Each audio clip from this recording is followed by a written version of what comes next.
All right, welcome back to the interview portion of the web series. Today we're going to talk about consulting with Rosy. Rosy, thank you so much for joining us. Thanks for having me. Woo-hoo. Awesome, so let's jump in. One of the first things I like to do is give our audience a little bit of knowledge about your background and also a little bit about why you chose consulting. Okay, so a little bit about my background. Prior to business school, I worked at a pharmaceutical company called Baxter Healthcare. It's up in Northern Illinois. There I worked as a process engineer. So I have my original bachelor's was in chemical engineering. So I worked as a process engineer, and basically I would scale up commercial R&D products. So you can imagine it's one thing to create a drug on a lab bench. It's a whole other process to actually make it and commercialize it in a manufacturing facility. So I would travel to Baxter's different plants and scale up their products. It was a really cool job because I got to travel around the world and meet different people, as well as like solving problems, right, as an engineer. So I loved my job, but I was hoping to have a little bit more of a business background, and that's why I came to business school. Yep. Awesome, and I think it's actually kind of interesting is that you have, in some ways, an untraditional business background, and you pursued the MBA. And I think a lot of people are drawn to consulting as you were, just because it's one of the industries that's most like background agnostic in terms of like what you did previously isn't as important as just like the skills you have and who you are and all of that. Definitely, that was a part of it. Yeah, and so let's talk a little bit about why you ended up choosing consulting. And I know you kind of had a little bit of a longer path to going down that road, and I think that's actually worth talking about. Yeah, sure. So coming into business school, I was one of the students out there that didn't exactly know what they wanted to do. I joined like every organization on campus, and I went to like all the starting meetings, and I tried to learn a little bit about what each industry does. But I think you'll quickly understand that every industry or every path you can take has like so many different roles. So obviously coming to business school is like this expansive experience. And I ended up going to the National Black Recruiting Conference. And it was in Detroit that year. And I worked hard on my resume walkthrough, and prepared a little bit of like financial technicals, and I literally applied for, or like went up to probably every stand at the conference. And I had some interviews, and I walked away from that conference with a job offer in pocket, or not job offer, I should say internship in hand. But then the more I thought about it, it was like, do I really want to take this offer? And I still didn't make up my mind yet. So actually, probably the most solidifying experience for me as to why I chose consulting was with you, Scott. You'll remember that we did the Deloitte case competition in November. It was like early November. And it was one of those experiences, like we were given like a data pack and a problem to solve, and we were stuck in a room together for like 12 hours, like just spitballing solutions and like putting together a deck. But it literally was like doing analysis, coming up with a recommendation, figuring out a story behind it, and tying it all together. And I loved working in that like intimate environment, and I was like, this is what I want to do as a career. So then I started the consulting recruiting process. Yeah. No, that was an amazing and like stressful experience all in one time. And I'm sure they will do it this year, but I would recommend anyone who's even remotely interested in consulting to jump in on that, because there's no risk in doing it. You learn a lot, you get really close with your classmates. And it was really like one of the most exciting experiences I had my first semester, especially because not only do you get to do this, but then you present in front of a bunch of people from Deloitte. And then if you make it far enough, you get to, present in front of like all your classmates, which to me was like just such a cool opportunity to like, hey, like this is what we did. This is how hard we worked to put this together. So yeah. that was great. And I was really happy to be on your team. I think we did really well with that. Yeah, and I would say that, like, I think just to echo that point, like there was me who was unsure, and Gerald who was like not interested in consulting, but we still joined the team. Yeah, we had a great time. So we basically conned him into being on our team because we knew he was going to be an awesome teammate, and he was kind of the glue that kept our team together. For sure. All right, so let's jump a little bit more into consulting. And so if you can kind of give us a high level understanding of what the industry looks like? And I know consulting is not really a thing. It's just so diverse. So if you want to talk a little bit about what that looks like.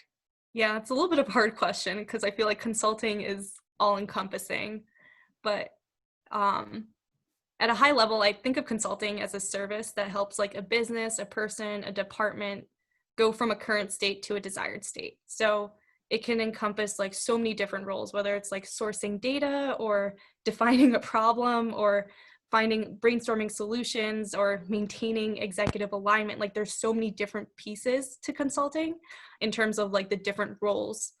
Um, as for like the industry, I think that's like a whole other ball game, right? So there's IT consulting, there's healthcare consulting, there's implementation consulting. So like if a firm comes up with a solution for like a new ERP system, there's usually another firm there to implement it too. So there's like so many different industries and roles with consulting that it's just like it's a little bit of a hard question, I would say, but I hope I answered it okay. And I think we kind of touched upon this briefly before we started the video, is like when somebody comes up and says like, I want to do consulting, the following question is always what type of consulting? Because as a term, it means anything where you're helping another person do something, which can even be internal, like internal consulting at companies is a thing.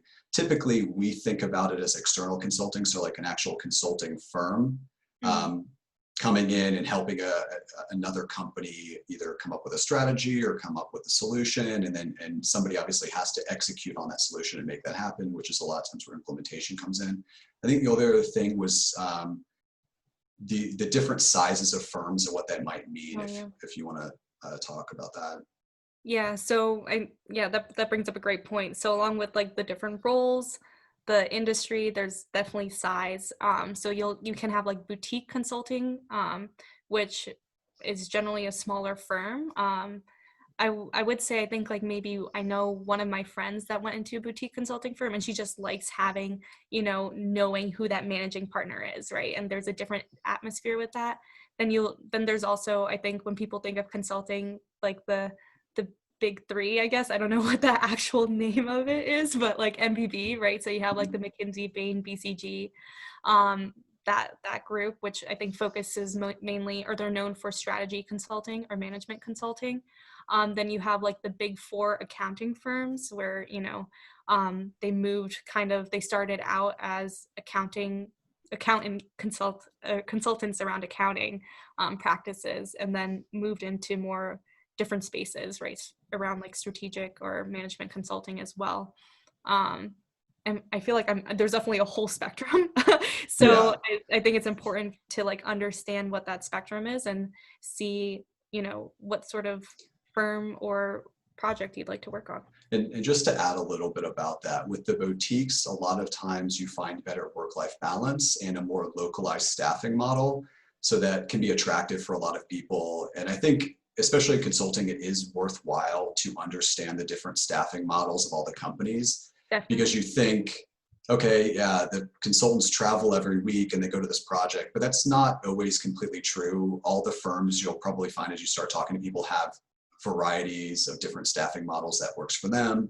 Sometimes you staff yourself, sometimes, you'll be staffed. So I think that's one of the things that when I started speaking to people, I kind of recognized, and that ended up being one of the areas that was interesting to me to kind of differentiate some of the firms, which model I thought was better, but also you don't know which is better for you until you actually do it.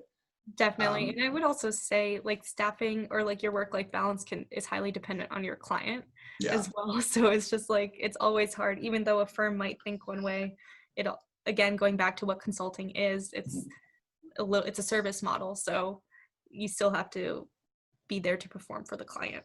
Yeah, and it's a perfect transition to kind of my pitch is like the differences between companies is a lot less than within a company. And what I mean by that is that if you're in a giant organization like Deloitte, depending on what project you're on, what team, what group, what industry, your situation and the project and the work life of that could be vastly different.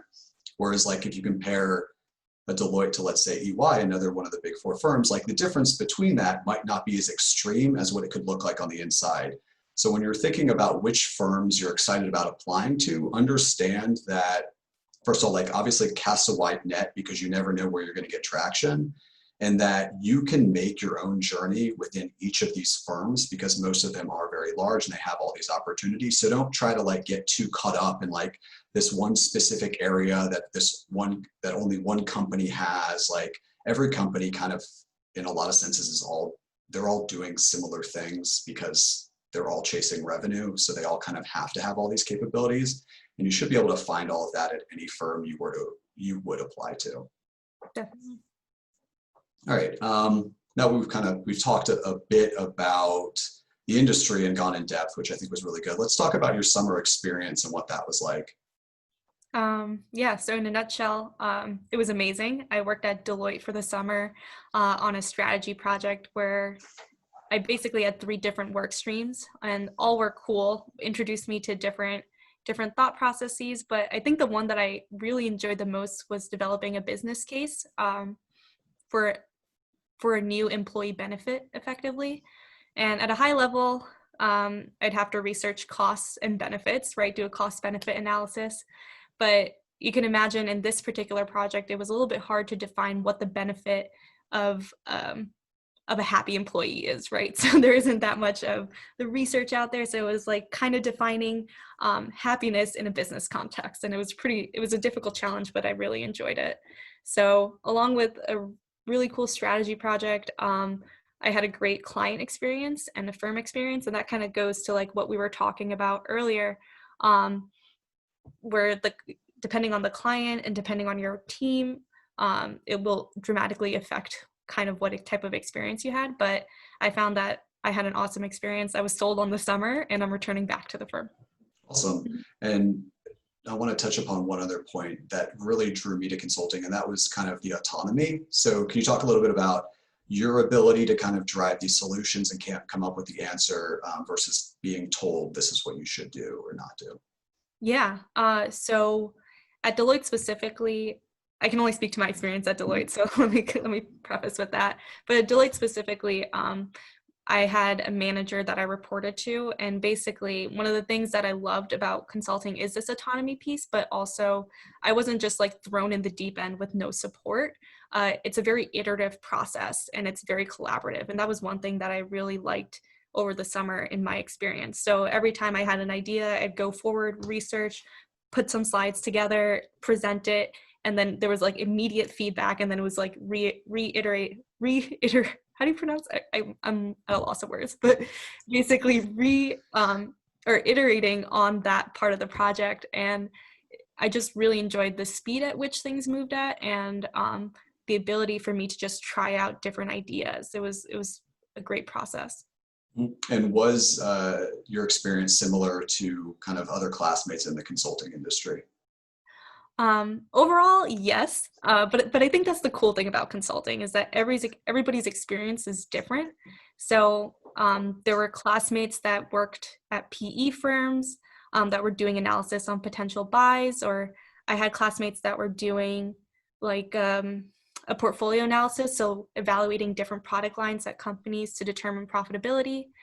Some classmates were doing like a buy versus build analysis. So should we build up this new warehouse or not? So like there's definitely like different pockets of consulting, and everybody, I think one of the cool things about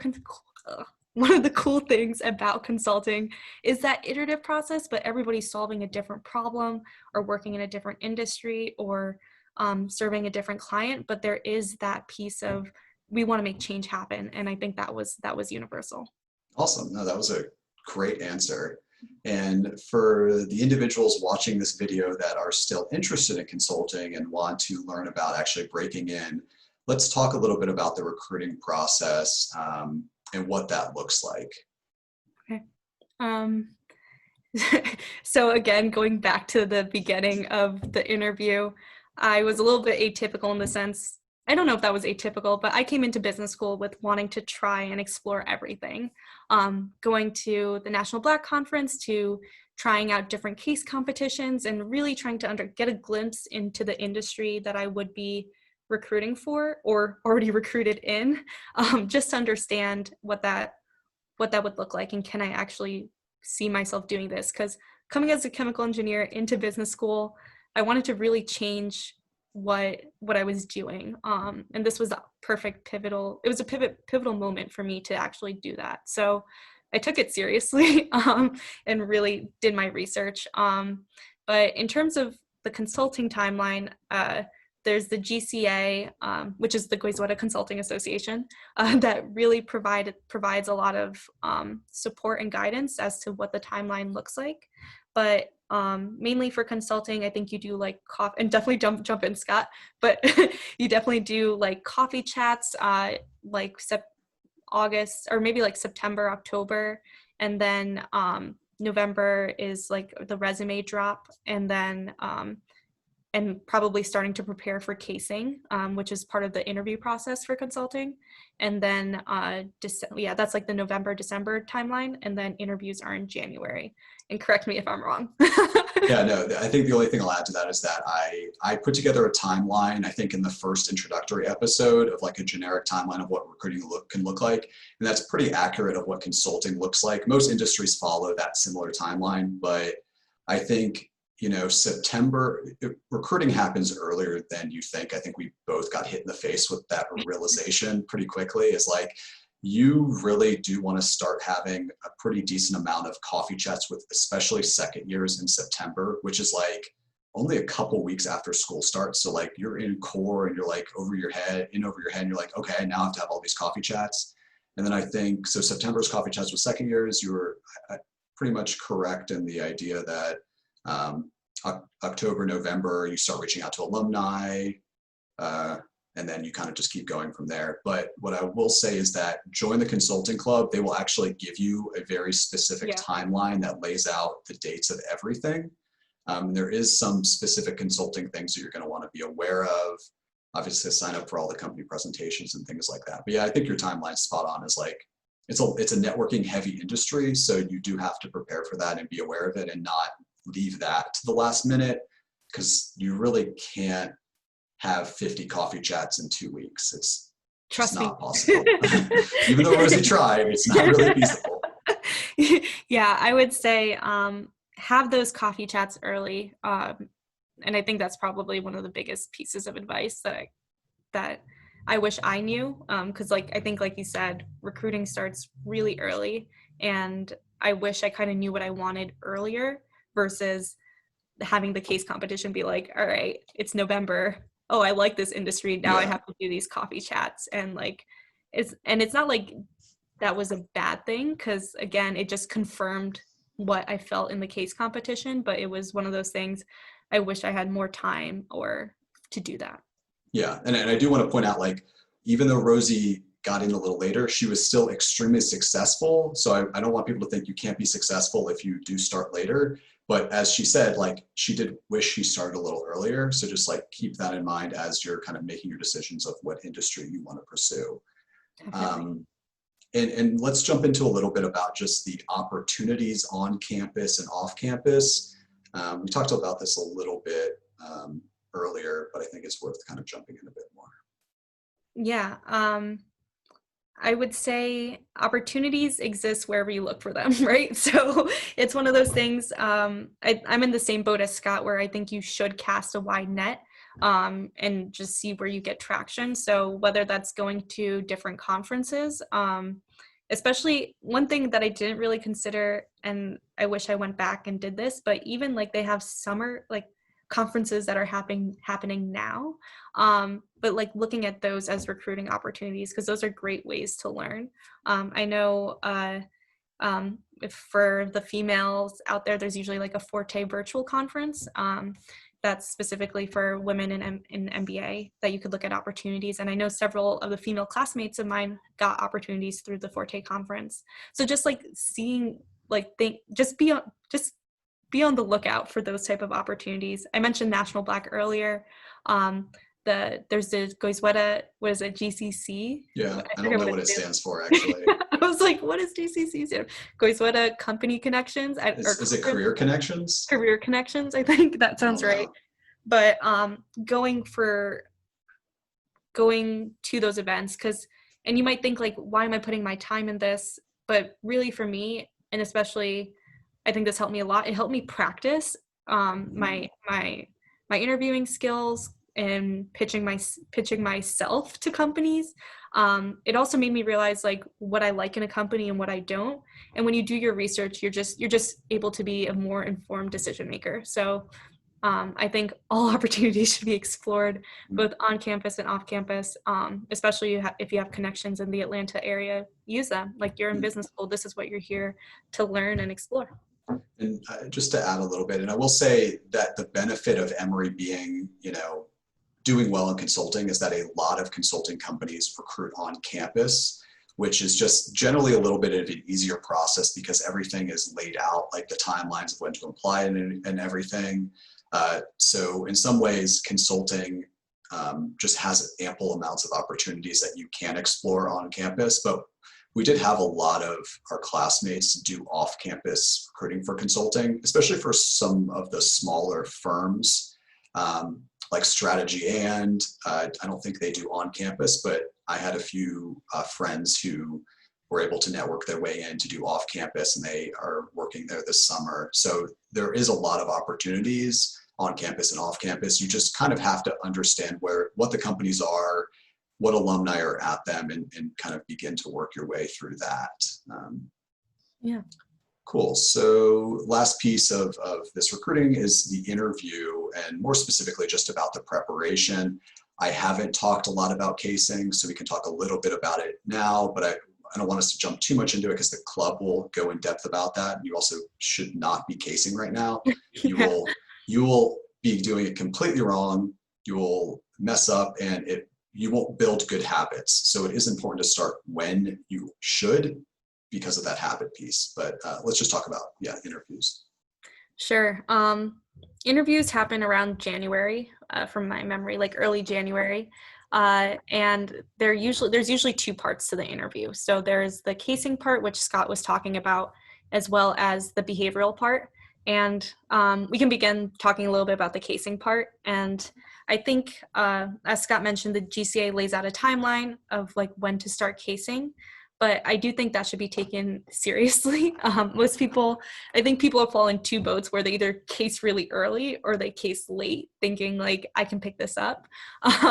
And just because of a function of like when I got into consulting, I started casing late. And it was one of those things where I wish, because again, I was catching up with coffee chats and then doing the casing. And so it's one of those things you want to give yourself enough time. And I think the GCA does an appropriate timeline for that. But definitely there's resources that will be provided either through the CMC, like they host workshops, or you can like get books on your own. But like I would highly suggest interviewing with as many people as you can. Like, again, you want to have that diversity in terms of like your case interviewer, or the types of cases you're trying to do, or even the environment that you're in. Like, I remember, Scott, we met up at Dancing Goats coffee shop once just to like have that case, and like you're distracted by all these people, but being able to focus and really hone in on something in a different environment is important. So I think having that diversity in casing is one thing I would say was a big, what do you call it, proponent, or I guess really helped me in my case preparation. I would also say like really focus on feedback. And after that, like be sure to like understand the feedback of what that interview is trying to give you or your friend in that case, and then try to go back to the case and redo it again. I would say that's probably one of the bigger pieces. So that's the case interview piece. And then there's the behavioral, which again, I can't emphasize like how important that is for the interview process as well. So obviously during these coffee chats, the consulting recruiting process is, they'll put an emphasis on networking. So during that time, you'll network with second years, and then you'll network with alum, and then you'll probably talk to a couple of practitioners that usually have a connection with Emory, but sometimes may not. They might be in an industry that you're really interested in. So the firm does have an idea about your personality through these coffee chats, but they want to understand it a little bit more even in a behavioral interview setting. So don't think like, oh, I did these coffee chats, they know me, I'm going to be good because I can just name drop people and then go on to the behavioral. Like, no, it does not work that way. You still need to prepare. And I feel like some people thought that way, but you need to give just as much importance to the behavioral interview as you do to the case. So yeah, those are my thoughts. Did I miss anything? No, and I just want to add a little bit, like generally the person interviewing you does not know you prior either. And a lot of firms do that on purpose so that the interviewer doesn't come in with like this preconceived notion of who you are because you've talked to them a bunch of times. Most of my interviews were with people I had no idea who they were. And so firms are aware of that. So if you do have conversations with someone, it's unlikely you'll interview with them. So don't think, oh, they already are going to know who I am. So you really do have to sell yourself in that interview, not only through like your resume walkthrough, your kind of your story, but also like all of the behaviorals you give, which are really, really important to do well. So definitely prepare. All right, so let's get to the closing. And I have two questions for you. The first one is, if somebody watches this video and they're still super interested in learning more about consulting, what would be the first kind of few things that you would recommend doing after watching this?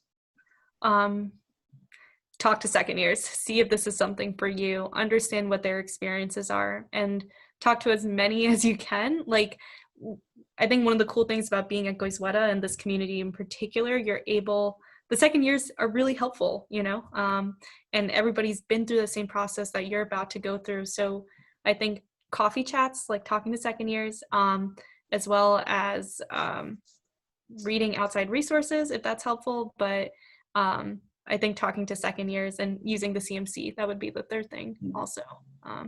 I'm probably missing some, but no, it's fine. I I think feel I'm like trying to think off if the you top do of my head. those things, there's a good chance you figure out what else you need to do, especially if you talk to second years, because they're going to literally tell you what you should be doing. If you ask them, what would you recommend I do next? They will give you a straight answer. They were in the exact same position you were last year. So if you're nervous, trust me, they were nervous too. Don't think like they came in knowing what was going on and were perfect. That's not the case at all. I was completely lost with everything when I started. Same. And the second question is the question I'm kind of giving everyone is, what are your closing thoughts? What are one or two pieces of advice you'd like to give to this incoming class of MBAs? So I have several things I'd like to say. I think one, like, practice how you look on a video interview before actually going into the video interview. I think we're heading into a brave new world right now. So understanding, I think I've been going back and forth of looking myself at the webcam and then actually looking at the webcam on my computer, and I catch myself. So just like practice some video interviewing, and I'm sure there might be an episode on this later on, Scott, right? Most likely, yeah. Okay. Besides that, I would also say just have an open mind. Like, I think coming into business school, there was definitely some people that were like, I'm doing this and this is it, which more power to you. But I was one of those people that I really enjoyed the process of going through and exploring different career paths. And I think for me, like, not only was business school an opportunity for me to change my career path, it was one where I could like explore myself and like, what are my interests and where do I want to be? And so I think there's really few moments in life where we get this opportunity that we can have that time. And so I would say really take advantage of that. All right, there was one more item that Rosy wanted to talk about before we end the video, so I wanted to hand it over to her for that. Yeah, I would say my third closing thought around this is really go to class and take advantage of the education that you're paying for. I definitely, like, I was telling this to Scott, like, coming into business school, the closest class that was relatable to my undergraduate education was DDA. Like, I had no idea about marketing principles, like, didn't take an economics class, like, don't know corporate finance, like, all these classes were just like foreign to me. So I would say, like, go to class. Number one is probably one of my biggest pieces of advice, because you get to learn so much. And especially if you're going into consulting, like, these concepts are like basic business concepts that come up in every case and is something that you will actually use in your future. And that's like not even consulting, sorry, that's like wherever you go. So biggest piece of advice is go to class. Yeah. Awesome.